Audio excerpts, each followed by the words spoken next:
Good evening and welcome to the Place Overview and Scrutiny meeting on Thursday the 26th of June 2025. It's now 7 p.m. and I would like to start this meeting. I would like to draw your attention to the evacuation procedures which can be found in the agenda under the information for members of the public and councillors section. I would like to remind you that under the Overview and Scrutiny Procedure Rules, Part 1, Paragraph 10, as set out in the Constitution, this meeting shall have a maximum duration of 2.5 hours. Therefore, if at 9:30 there are items remaining, the agenda item under consideration will be concluding within 10 minutes, followed by a vote, and items not yet considered may be deferred to a future meeting. I would also like to remind everyone present that this meeting is being live streamed and recorded for publication on the Council's website. Before I go into item 1, I'd like to pass on my thanks to my predecessor, Councillor Byrne, who was chair of this committee last year, and thank him for all his work that he carried out. Item 1, apologies for absence. I have received apologies from Councillor Maney, but we have obviously another councillor substitute at the moment. Are there any other apologies, Lucy? No other apologies received. No? Thank you. Item 2, I move that the minutes of the meeting held on the 20th of March 2025, as outlined in the agenda, are approved as a correct record. Are there any comments on the accuracy of the minutes? Okay. Approved? Thank you. The minutes are approved. Item 3, declarations of interest. Does anyone have any declarations of interest to make? I do, Chair. You do, Councillor Cherry? Yes? I have a pecuniary interest in that I'm a shareholder with National Grid. Obviously receive dividends, etc. If that would at all bar myself from being present during the meeting. What would be the ruling on this one? I think as it's a pecuniary interest, you won't be able to sit in for the duration of that item or vote on it. I think that's the rules as set out in the Constitution.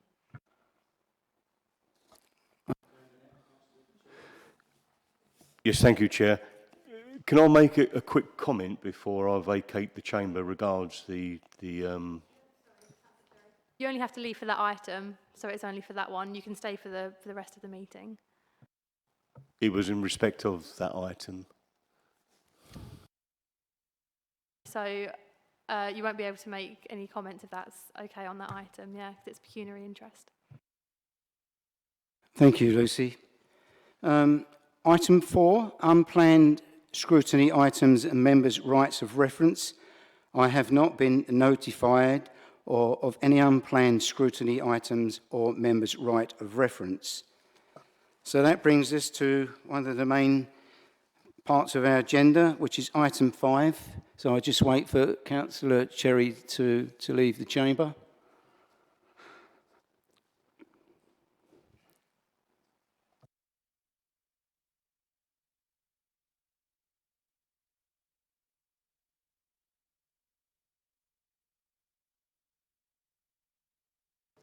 So item 5 is the Norwich to Tilbury Development Consent Order, which you can find on pages 15 to 26 of the agenda. Can I ask Ashley Balding to present the report, please? Is that you? Hang on. Yeah. Okay, thank you, Chair. So, members of the Place Overview Scrutiny Committee, this report, I'll keep the briefing quite pithy, so I'll take the report as read. Fundamentally, the report sets out the focus of engagement with National Grid, who are the applicant of the Development Consent Order. So just to refresh members, Development Consent Orders, they are nationally significant applications. So as a council, we don't determine those applications. They're determined effectively by the Secretary of State through the planning inspectorate. In this instance, we're a host authority because the grid network, what's being proposed, runs all the way from Norwich all the way through to Tilbury. So as a host authority, we will have to make our submissions to the development consent order. So what the report sets out is our engagement to date. As yet, we have not received the formal application, the DCO. That is looming, that will be coming in the summer. The report articulates at point 4.2 the key implications for Thurrock. So if you need to kind of refresh yourself on those, go to paragraph 4.2. I think the key thing really, members, is we've entered into a planning performance agreement with National Grid that doesn't indicate that we're supportive or not of the scheme, but what that enables the council to do is recover any costs incurred with representing our position as an authority, which is clearly yet to be established. So that will typically be in the form of planning support, but very much in the sense of technical support and also legal support. So with these projects, if they are approved, there's quite an extensive legal process that's undertaken, particularly with the formation of a Section 106 agreement. So we will need that support, but that's all been covered. So we've managed to negotiate that with National Grid. But Chair, that's it. I'll take the rest of the report as read, so happy to take any questions. Thank you, Ashley. One of the things I've noticed on the report, it had the areas affected, and it didn't mention Horndon on the hill, of which them pylons are going to be running parallel to that village. And one of the other things that was of concern, we know that there's a great deal of opposition to some of the planning and the ways in which it's been put forward. And it's been mentioned that in historic villages, they have put the services underground. So I don't know if you can have any input at all with the grid people as to see where we can go on that one. But, you know, any other questions from any members? Councillor Kelly. Yeah, thank you. It was just a quick one. I know there was some talk via the government that when these pylons do, if they go up, there may be some form of discount to residents affected in the local area. I don't know how true that is. I don't know whether it ever comes to substance, but it was just a case of seeing if we can keep an eye on that to see if there were any discounts available. Personally, it's not a policy I agree with because ultimately that only just gets passed on to consumers elsewhere. But look, if the discounts are there and they're available, it might be worth just keeping an eye on it. Was you aware of that policy, or have you heard of it now? No? Okay. Ashley, okay. Through you, Chair. So in response to Councillor Kelly's query, that isn't something I'm actually aware of. We'll happily go and have a look at that and report back. It isn't really something we'd enter into with the DCA process, but not a problem to look at it. Chair, in relation to your sort of question, if you're happy to me to respond to that. So as part of the ongoing process, we have commissioned historic environment advisors through the planning performance agreement process so far, and they're feeding into the consultation that's been undertaken. But if that is a point that the council wish us to represent, which it may well be, if we can't find common ground, then absolutely the council can submit that, and that will be considered as part of the examination process. We're not really at that point yet because the formal application hasn't landed. In terms of areas affected, what we've identified within the appendices is the geographical area, but no doubt other areas could well be affected, particularly in terms of the construction as well, because with these major projects, there's significant construction upheaval. So that is something that the council will need to consider as part of its representations and mitigations. Thank you, Ash. Any other question from members? Councillor Cecil, then Councillor Green. Thank you, Chair. Why is it that the new project order limits have been so extended around the north of Grays and to the west of Stanford? Is that because of the roadway from the new tunnel? Would it, John, your mic, please.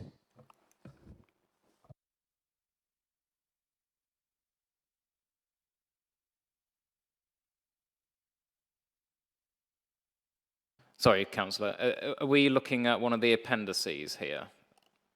Just to clarify.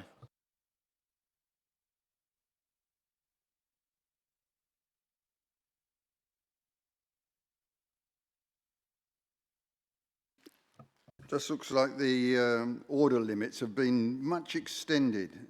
It's a fairly thin package coming down through the north of Essex and Norfolk and Suffolk, or Cambridgeshire, wherever it is.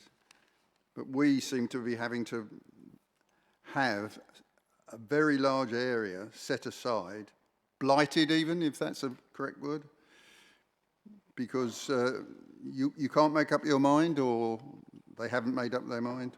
What's going on? Why has it been extended to such broad limits around the north of some of our wards? Through you, Chair. So the order limits are simply that they're established by the applicant. So National Grid have deemed that they need those significant limits. Now, if you look at other projects, that can often be because they need access to that land as part of, say, construction. So at this point, what they're saying to us here is these are the limits that we want to consult with you upon. So we can't really dispute that. What we need to consider as a council is within those limits and also beyond, what are the implications of that? I think with respect to these limits, it'll be around the access, and ultimately this is where their scheme ends. So I think it probably there's a logic that is probably why they're looking at significant infrastructure in that vicinity, which is probably why the limits are there, and also it's the end of their construction. Yeah, that's what I fear. Thank you. Councillor Green. Thank you, Chair. With the local plan being developed and new developments coming through, how and is this potentially affecting that work?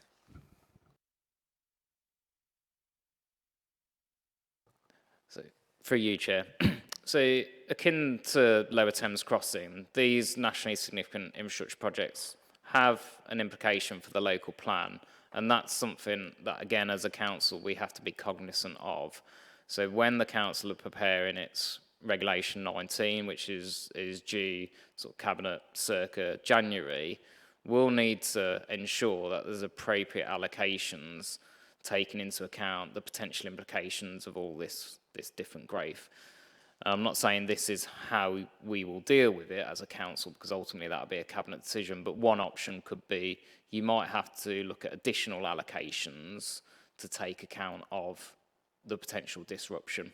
And you've seen this in planning applications where schemes have come forward with if this nationally significant project comes forward, we're looking at so many 100 dwellings. If it doesn't, it'll be more dwellings. So that's typically how the system tries to deal with it and mitigate it, but we will need to mitigate it as part of that local plan process as well, Councillor. Councillor Green. Thank you, Chair. Obviously, this is going to affect quite a lot of councils. Are we speaking to our neighbours, and what are they saying regarding this plan? For you, Chair. So yes, we particularly engage with Essex authorities, but we do also engage with wider authorities, obviously the sort of Norfolk authorities as well, and we use that as our learning. I mean, our perspective is, we're instructed to represent the best interests of Thurrock, and they might not always align with those of other authorities, and I think that's why we've proactively sought to have this planning performance agreement, so we can bring the resource in to represent Thurrock. But yes, we do sit on other working groups, and we do have regular dialogue with those neighbouring authorities as well. Any other members have questions? Sisterson, thank you. I think it's clear, we have to obviously work with work with National Grid to get the best we can. So as far as the recommendations go, yeah, obviously support your work with them, and we'd want as much regularly to come back to this committee so we're aware of progress being made. So that's Thank you. Thank you, Ash. Thanks for your report. And as you say, it's best that we do work with them. Was that Councillor Arnold? You got a question? Sorry. Thank you, Chair. Yeah, just wondering, where the pylons are actually going to be? Is there going to be kind of like a development exclusion zone around the bases, and how far does that extend? Would that, if at some point in the future someone wished to put an extension or build something anywhere near these, are they then restricted? Okay, for you, Chair. I don't think that's particularly defined in the order, but normally with pylons, yes, there is an exclusion zone. A lot of the proposals within Thurrock are underground, but even then, they need access. So there's normally an exclusion zone. So that can create a particular severance. If you've got something running through the middle of the site, it can become problematic, which leads to sort of Councillor Green's point earlier. What does that mean for the local plan? But yeah, I don't think that details in the DCA, because I think that's already established nationally already. Thank you. Councillor Kelly. Thank you, Chair. Yeah, just quickly, so from the government's website, from the Energy Secretary this year in March, they said that the government's going to commit to ensuring households near new or upgraded pylons will save £250 a year for 10 years. So it's definitely something that they're thinking about, how near you have to be to the pylons. Obviously, that's up in the air. Quick question, the recent update on the MPPF, have you noticed anything in it that would make these infrastructure projects easier to deliver, i.e. Governments are obviously quite keen now, more housing, more infrastructure. Are they setting changes that are going to make this stuff probably easier to get through? Thank you. So through you, Chair, not so much in the National Planning Policy Framework, but within the Planning Infrastructure Bill, which is on the forward plan, there are proposals to change the regime around nationally significant infrastructure projects, and that drive is very much around accelerating the process, which in theory will accelerate the delivery. With these projects, there have been lots of legal challenges across the country, as in sort of judicial review. So I'm not saying that anything that isn't within the public domain, but the drive behind that is to effectively limit the potential for legal challenge. Any other questions? No? Thank you. Well, thank you, Ash. As I said, if you can obviously report back as you go along, and also if we can, should we say, engage with them. They're going past a historic village, if they would consider putting some of these services in the ground, because after all said and done, what they're doing, they're coming above the A13, then they're going into ground at Linford. So it's only a matter of another mile, and that's, as I say, an historic village. They've done it elsewhere on that line down from Norwich, so possibly we could see what they say. Thank you. So with that, the recommendations, for the reasons set out in this report, the Place Overview and Scrutiny Committee is recommended to support the Council's engagement with National Grid in preparation for the submission of the Norwich to Tilbury Development Consent Order application. Are we all agreed? Right, thank you. With that, that brings us to item 6 on the agenda, Master Planning of the Borough. You can find this on pages 17 to 26 of the agenda. I think, Ashley, is that with you as well? Thank you. I don't know if Councillor Watson wishes to introduce the item, but... Pardon? Yeah, good point, yeah. Oh, yeah, sorry. He's sitting out there being very patient. Thank you.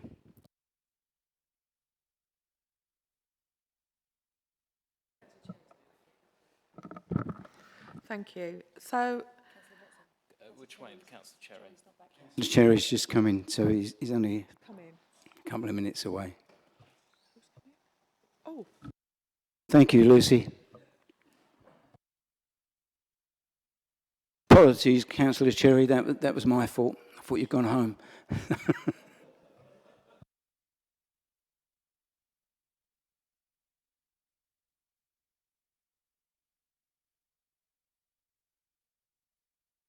Thank you. Do you want to... Councillor Watson? Apologies, Councillor Cherry. I thought you'd gone. Anyway, going on to this about the master planning update.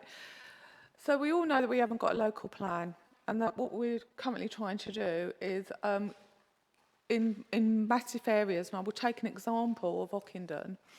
There's roughly about 4 or 5 developers that have got plans coming through, and they're all individually. So they could have a plan of 450 homes, and you don't need to do anything with that. But collectively, if you put all the plans together, you need infrastructure sitting around there.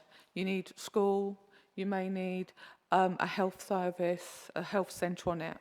So one of the things about the master plan is, and what we did, is to bring developers together in those areas and say to them, these are our red lines. This is what we need. It's no good building 450 homes and you're not going to provide a school. So one of the reasons we've pulled them together is we've had that conversation, and we're starting to open it and having those conversations.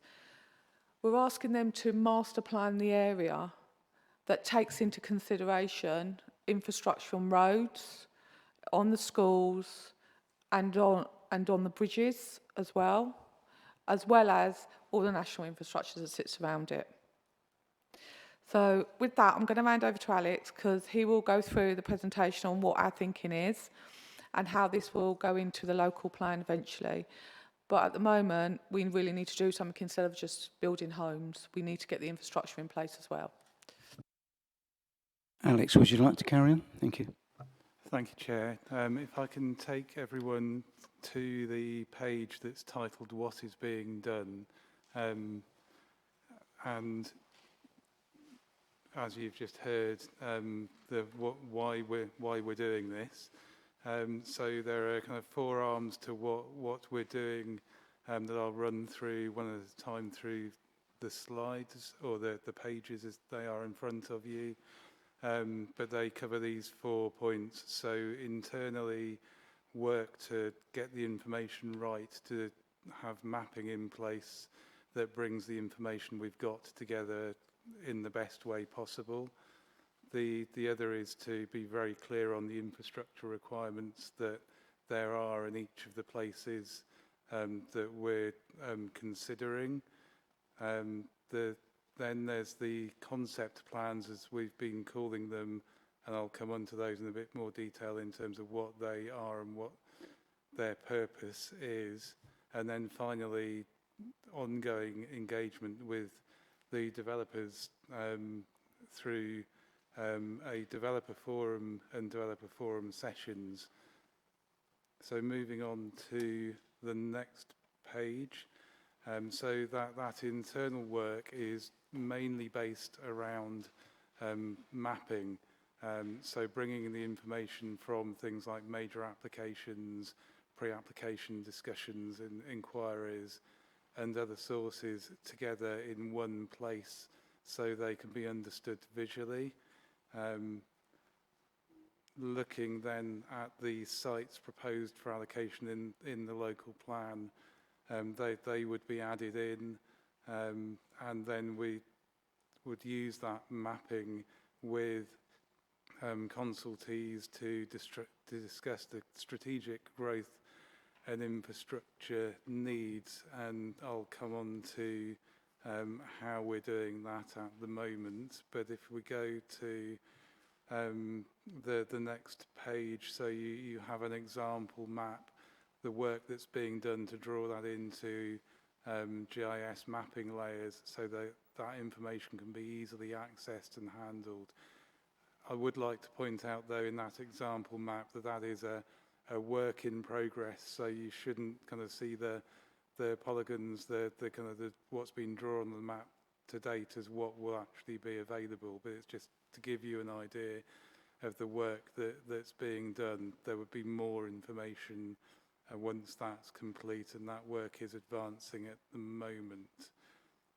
Moving on to the next page. So in terms of those concept plans, the starting point for us really is that we're doing a lot of work at the moment in terms of the background evidence to the local plan. So through things like the call for sites information, sites that are being promoted, the team are currently working through those and identifying what sites make it through the site selection process.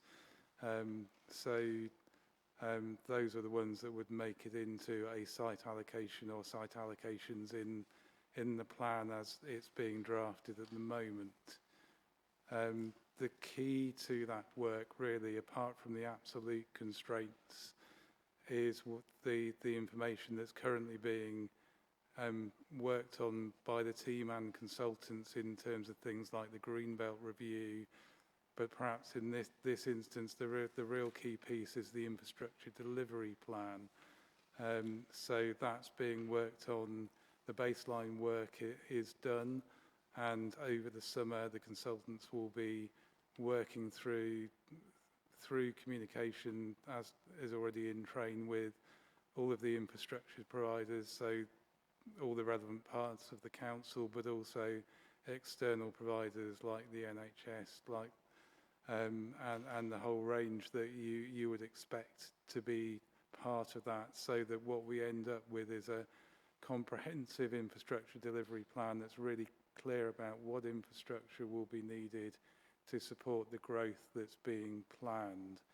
And we anticipate that kind of very early autumn we'll have that work complete and have a really detailed picture of what that infrastructure ask is.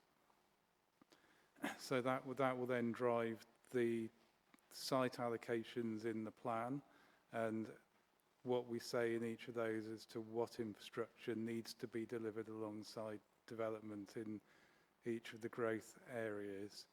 And that will enable us to take that work as an early piece to develop concept plans for each of those places. So Councillor Watson used Ockenden as an example, and so we will be able to overlay in how those are drawn in terms of what infrastructure would be required, as well as setting out what the sites are and the level of growth that would be planned in each of those places. So those would be early pieces that we would produce alongside the work on the local plan in the autumn, and then be available to start to use from that point in time. I'll come on to some examples of what that could look like shortly. So we would then use those in discussions with developers, in the developer forums, to engage more broadly and also to focus the conversation with them on how they work together with the council and with those other infrastructure providers to actually work through how that infrastructure is delivered, what they do to contribute towards that. And then the thinking that we have in place currently is that because that work is more detailed in the longer run than you would put in the local plan and local plan site allocations, that we'd then look to start work on a series of supplementary plans that would sit alongside the local plan. Traditionally, they've being called supplementary planning documents, but in future, kind of through reforms to the planning system, they're being seen as what's been known as supplementary plans.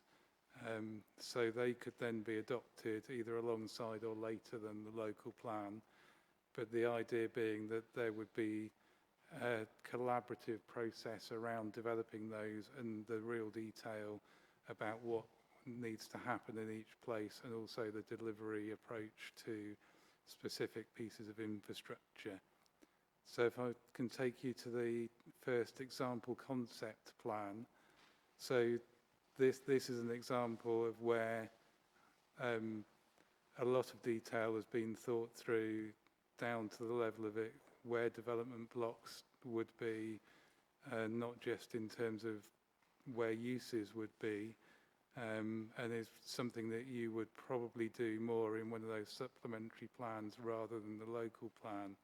But it gives you an idea of the sort of thing that we would want to drive towards achieving through those discussions, through the developer forum, and using the concept plans as a basis for essentially having those discussions and moving those negotiations forward. If I can move you to the next slide, this is more of an example of a detailed site allocation plan, so the sort of thing that we would potentially put in the local plan site allocations. So again, driven by that infrastructure delivery plan work that sets out some of the key things that would be asked from those sites and those locations. So things in this instance like new routes, locations, and for, in this case, there's a new school, play spaces, setting out where non-residential uses would go, where you would have, for example, active frontages. So less detail than the first example, but the more of what we would be thinking of putting into the site allocations as drawn in the local plan. But again, both of those would provide in their draft form tools to navigate the sorts of solutions we're looking for in terms of getting infrastructure delivered, particularly where it crosses site boundaries and would want contributions or delivery from more than one landowner, more than one developer. So, and then finally, the final slide, just developer forum. We actually had the first one of those to kick off an ongoing series on the 17th of June. I think it would be fair to say it was well attended, and I think a clear message was given around what the expectation is through this process that's being proposed, and there was, I think it's fair to say there was a enthusiasm or a willingness by all in the room to come back to the next one and the series and engage further. And what we're hoping is that this whole process and the developing of the local plan provides the incentive for those parties to continue to be engaged in that process going forward. So that's where we're at in that process, a combination of the developing the local plan, getting the evidence out there, getting the infrastructure asks out there, looking at them on a place-by-place basis, and beyond the local plan, looking at developing for each of those places a supplementary plan that would be collaborative and do the longer term detailed planning.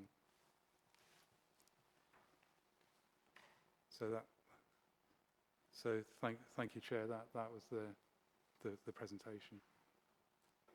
Thank you, Alex. Thank you, Councillor Watson.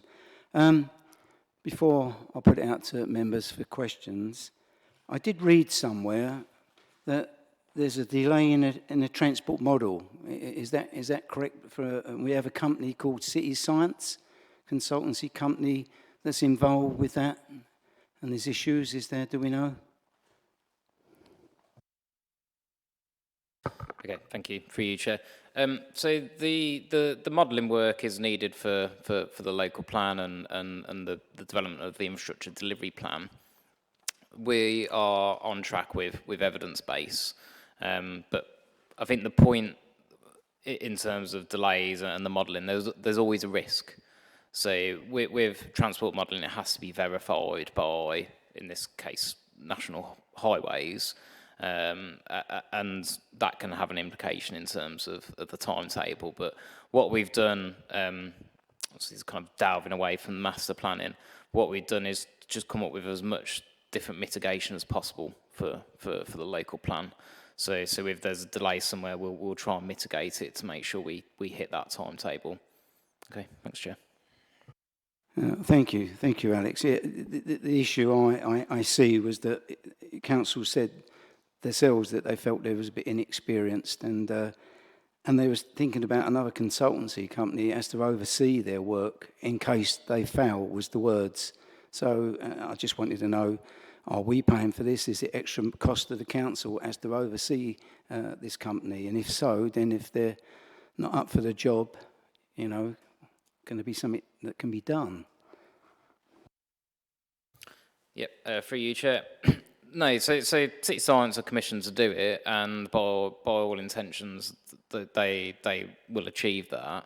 But what you're referring to is a mitigation strategy. So if the model is not sufficient in terms of national highways, there's an option of using an alternative company, but that hasn't been commissioned, you know, so that hasn't gone through the process.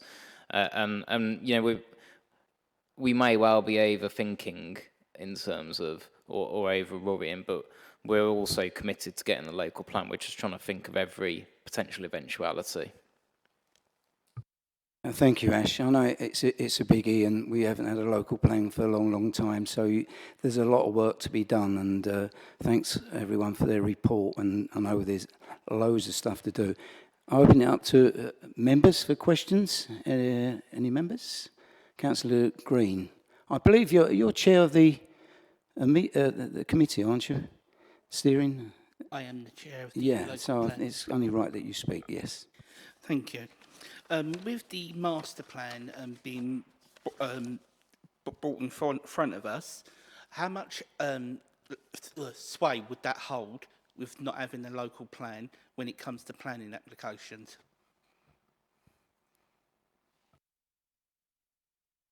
Yep. I'll take that, Chair. So for you, Chair. So in terms of material weight, so the way planning committee have to apportion weight is adopted policy. Yeah. So a local plan is the ultimate. Once we adopt that is significant weight. So this is the challenge that the authorities in the absence of a local plan. What do we do with master planning? So it will ultimately depend where we are in the local plan cycle.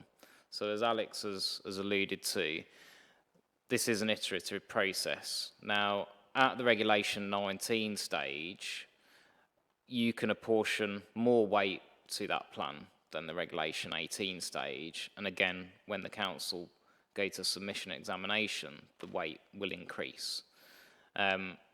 Part of this is to also help the development community in the absence of the local plan. So there's partly an aspiration there that we want to work with the development community. So it's also to help them steer rather than to sort of pin them down at planning committee. But when we get to planning committee, myself and the case officers will provide committee with advice on the appropriate weight they can give the master planning and then the other sort of material plan considerations or not, as it may be. Thank you. Councillor Green, how do you think the meeting are going so far with the committee? I think the committee is going very well. We're working quite collaboratively across parties. The officers are bringing forward quite in-depth reports that you was there in the meeting. We're all sitting there going, "Whoa, we've never had this before." So the information we're getting information we've never had before, and then going into it in depth. Our next committee, we're actually going to look at different sites and different locations, which will be another good experience because we've never had that before, where we've actually gone site by site by site. So it's been quite a good experience, and it's been quite collaborative, open and transparent, something, as I said, we've never had before on this. Councillor Cecil. I've heard no talk of money. How will you start to apportion which developer will provide which amount of money towards infrastructure?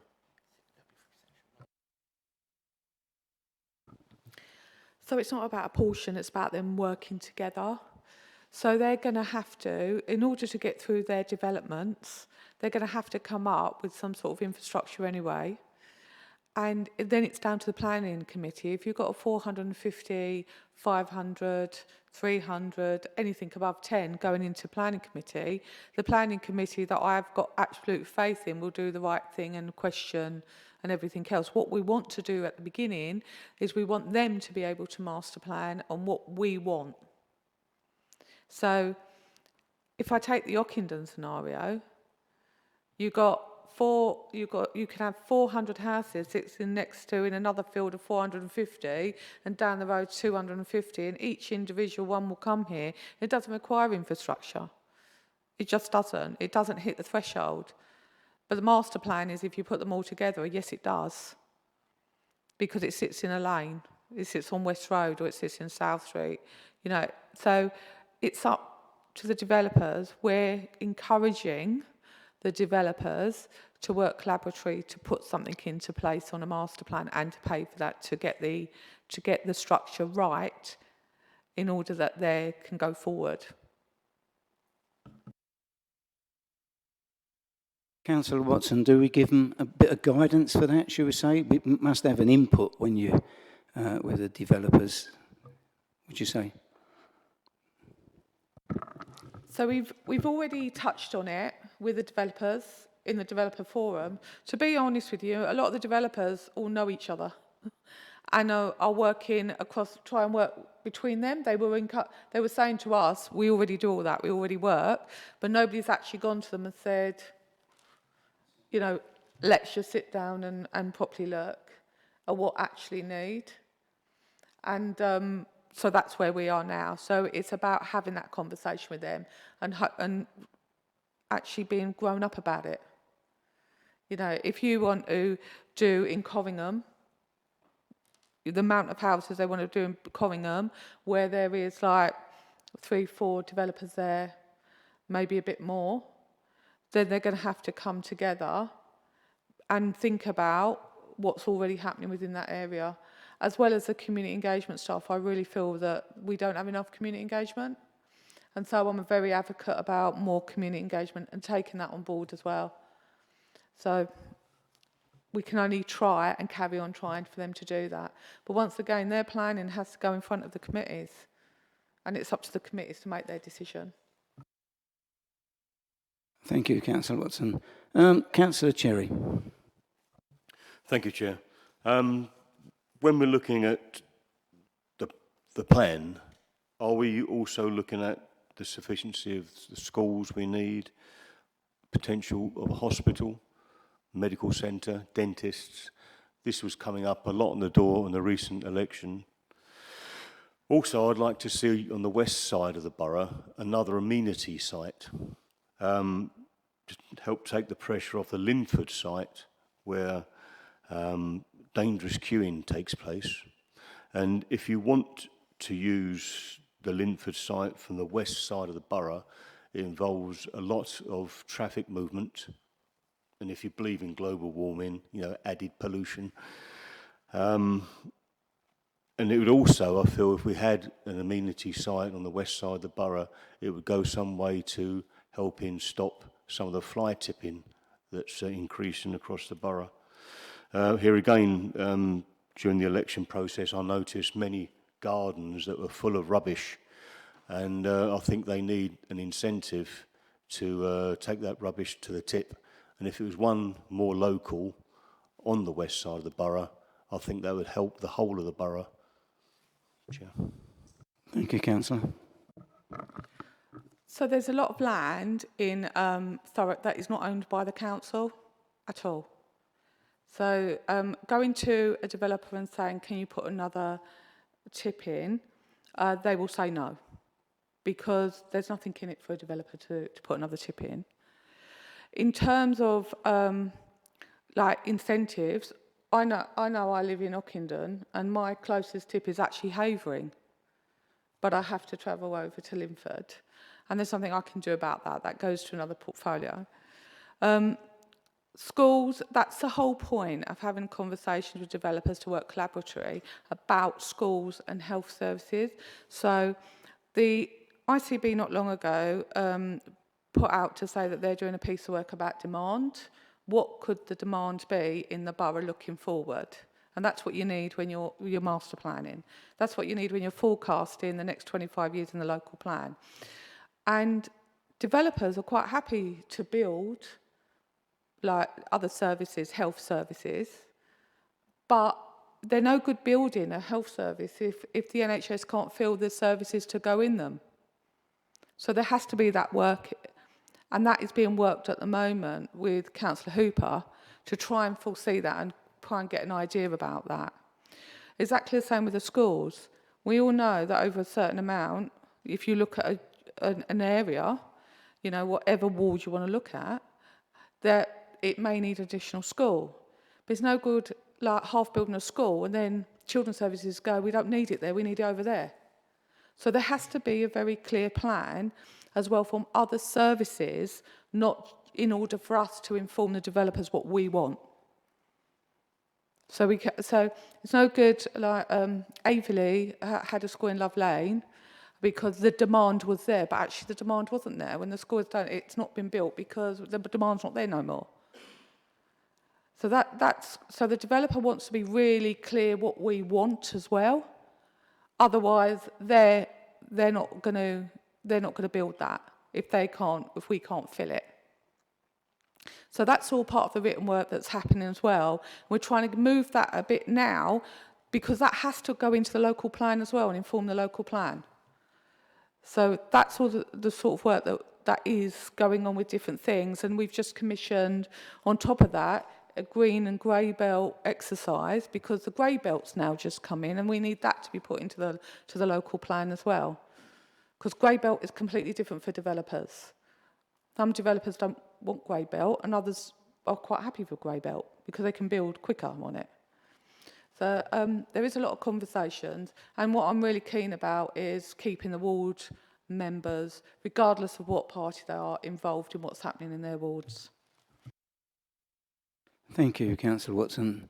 Councillor Sisterson, thank you. Thank you, Chair. Well, that leads straight on to what I was going to say. I was going to ask about the developer forum. So obviously developers are there, you've got site promoters, landowners. What representatives from the council are there, and is there room for ward members to be involved in those?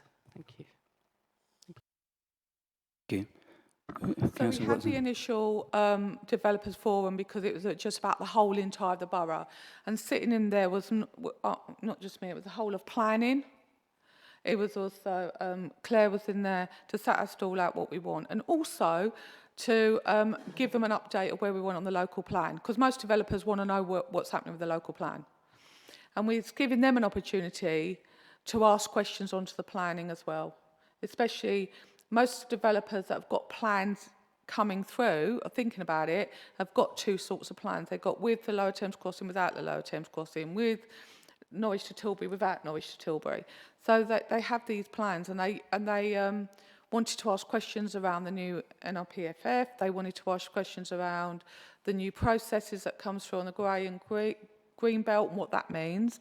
So it's about having that conversation now to try and to work collaboratively, where they've been very much offset and then they haven't bothered to work with us and they're just going to Secretary of State or Planning Inspectorate because the Planning Committee has said no.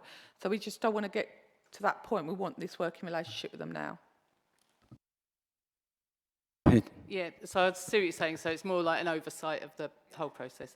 But I think going forward, looking at individual, like the larger plans, I feel things come to planning committee that we've not seen before, and sometimes if someone local, they do have public consultations, but if there was more local involvement at the stage before it comes to committee, it might be an easier process to get things through, because there might just be small things that we're aware of locally that could make a difference to the overall plan.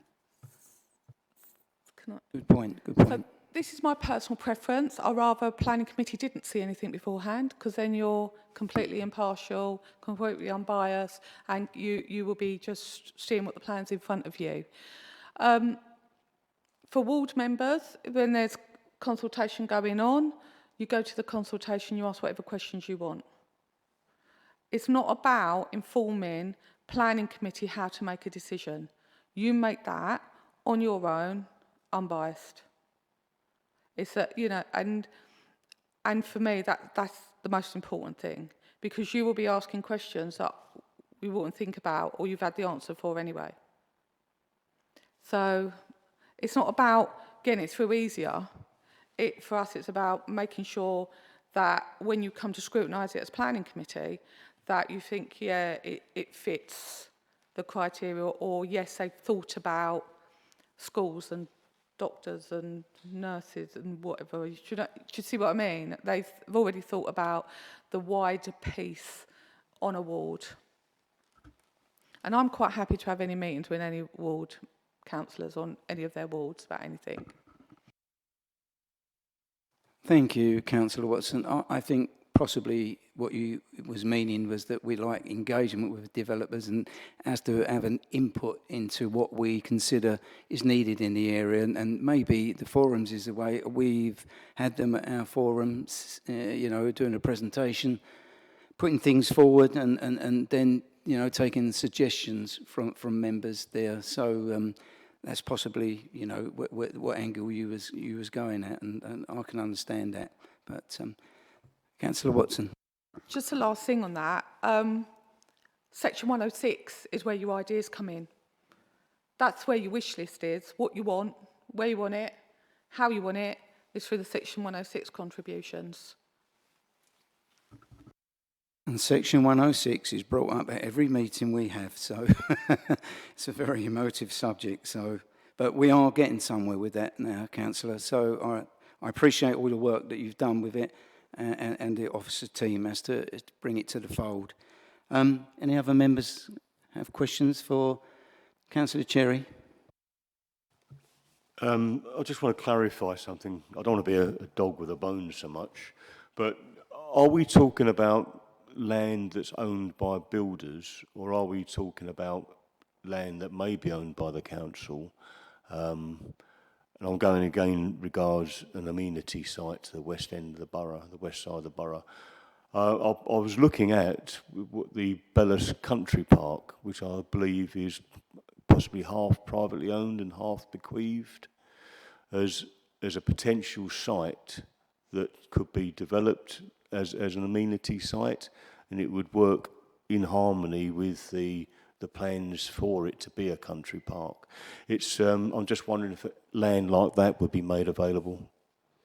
You're talking about Impulse? No, Chair. It's Aristal Avenue. It's a waste ground that's been filled, and it's now being covered, and it's been called the Bellis Country Park. But you need a lot of imagination, although part of it has been sort of progress, and it is quite nice. But there's a capacity there to work alongside nature for an amenity site. It's just something possibly that the planning could possibly look at and take further with the owners of the land. I understand part of the land has been bequeathed, but I'm no expert on that particular bit of land. Thank you, Councillor. Councillor Watson. Bellis Country Park is a conservation management area, so it's enshrined in law on conservation. So we can't just go and put like a tip there. Also, we haven't got the funding to do the tip. The council hasn't. And so that site would be ruled out because there's already been a massive piece of work already being done over there already for the nature reserve. So we can't go and put a tip in there at the same time. So that's not the ideal place, Councillor Cherry, to have that. Most of the land is owned by landowners and who then go and get developers in. If we were going to build on council land, it would be council housing like Blackshots. That's our land. That's why we're building there, and that's all under, that will be council rent. So other than that, we don't have many sites that we've actually got to build on at that size for a tip. Amenity sites. Councillor Arnold. Thank you, Chair. I mean, I think just for clarity, I think it's the Rural Horizon site we're talking about, isn't it? And I do believe actually that's a site that goes back decades, isn't it? And the whole purpose of that site is actually to reclaim it as it used to be, a tip, if that's what you want to call it. And it's undergone sort of many years of work to actually get it back to a sort of stable condition. So I don't think flipping the coin back again and going back in the other direction is that wise, actually. So probably that's not the best area for it to be in anyway, I think. Thank you, Councillor Arnold, for that update and bit of history. We needed that, didn't we? Did you want to come back on that, Councillor Watson? Are you okay? Any other members have questions for officers? No? Well, I'd like to thank all the report that Alex and Ashley and Councillor Watson has put forward. It's a big, big subject, and you know, good luck and it's good that you bring it forward and it's being highlighted every time. It's a main point. So thanks very much for that. Thank you. Well, that's the second of the main items tonight. Item 7, we have the work programme. The work programme is on pages 39 to 42 of the agenda. Lucy, can I ask you to have words, please? Thanks, Chair. Yeah, so as you can see in front of you, we've got the work programme for the remainder of, the whole 25-26 year. We've got quite a lot, as you've seen from the previous presentation, and there's a lot going on for the Place Directorate. So just having conversations with portfolio holder Claire and the Chair, it may be that we have some extraordinary meetings or extra briefing sessions just to deal with the amount of work that is coming up. Obviously nothing's been agreed yet, but just to highlight that we might have some extra calendar invites for you. Happy to take any questions or amendments to the work programme. Thank you. I'd like to add on the work programme for future, the Tilbury Ferry, please, Lucy. Modular homes. Claire? Sorry, can I just say something? There is an additional piece of work that we've done around some of the work that we are doing, and what we've suggested is we're bringing them as briefing notes. So I think the briefing notes are not on there, are they? No, so maybe if we circulate what we're proposing as briefing notes as well, then we're filling in some of the gaps. Okay, thank you, Claire. Does anyone else have any ideas of what to put on the work programme? We've got loads on it, we've got loads of work. And it has been stated tonight that possibly, I think we have 5 meetings booked for this next municipal year, but there's going to be one that incorporates corporate as well. But we did say that maybe there'd be 1 or 2 other meetings. Councillor Lydiard. I'm just thinking that there's one sort of major subject that, it is a problem in Thurrock, and that's our health services. I know it is the NHS that runs our health services, but they're not really achieving, are they, to the level that we want them to achieve? So what do we do about that? Does it come here or does it go somewhere else? Yes, that'll go to the Adults and Health Overview and Scrutiny Committee. They've recently been appointed, so that'll come there. Anyone else? No? Okay, thank you. That brings us on to action log, and you again, Lucy. Thanks, Chair. Which you've got on the next page. Sorry, thanks, Chair. We've only got one outstanding item for 24-25, which was the request that came last year for a potential task and finish group regarding dust, particularly around dust in Tilbury. So I know we had a brief conversation. I think it was agreed with officers and the committee that a better solution might be, rather than a formal task and finish group, is to organise collaborative meetings between Place ONS committee members, relevant officers, local forum chairs and external stakeholders such as the Environment Agency. And I think it was felt that by having these meetings and organising these meetings, we'd have a more regular reporting schedule. We'd be able to involve external stakeholders and forums more regularly, and we'd be able to have more time to undertake a more detailed analysis, more detailed conversations. So that's the proposal. In terms of next steps, we'll be regularly reporting back to Place ONS on the progress that's been made, and I understand that officers will be contacting some of the external stakeholders, such as the Environment Agency, and local forum chairs as soon as possible to get the ball rolling and to get that meeting organised. So I'll update the action log, and then any further updates will be emailed and circulated to you. Happy to take any comments or questions. Thank you. Any questions by members? No? Well, that was what was decided at the committee earlier, Lucy, that there wasn't going to be a task and finish group because we felt that more would get done the way the officers put it forward in respect of involving environmental health. So, and everyone agreed on that, and we're going to have regular reports and updates on that, and especially Councillor Lydiard, that's in his ward. So he very much agreed with that possibly would be the best way forward on that subject. So keep us informed. Thank you. Action log, we got nothing, an action, recommendation tracker, have we, Lucy? What's... Yeah, thanks, Chair. So you can see the recommendations tracker is currently empty because we were at the start of the new municipal year. It's also just got a list of the items that come forward on the Cabinet Forward Plan and any briefing notes that have been circulated to members. So obviously, as we move forward this year, that'll get fuller. But again, happy to take any questions. Any questions by members? Councillor Cecil. Yes, this recommendations tracker, can we... Bring your mic down, please. Is it an appropriate place to put something on Stamford Station? Because we'd like to watch that very, very closely. Thank you. That's a good point. Thank you.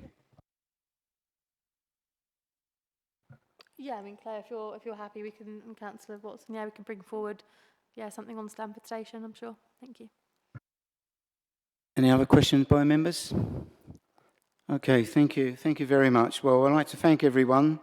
That concludes the business of the meeting this evening, and I now declare the meeting closed at, 8:03? How about that? Just over an hour. So thanks very much for your attendance. Take care. Thank you.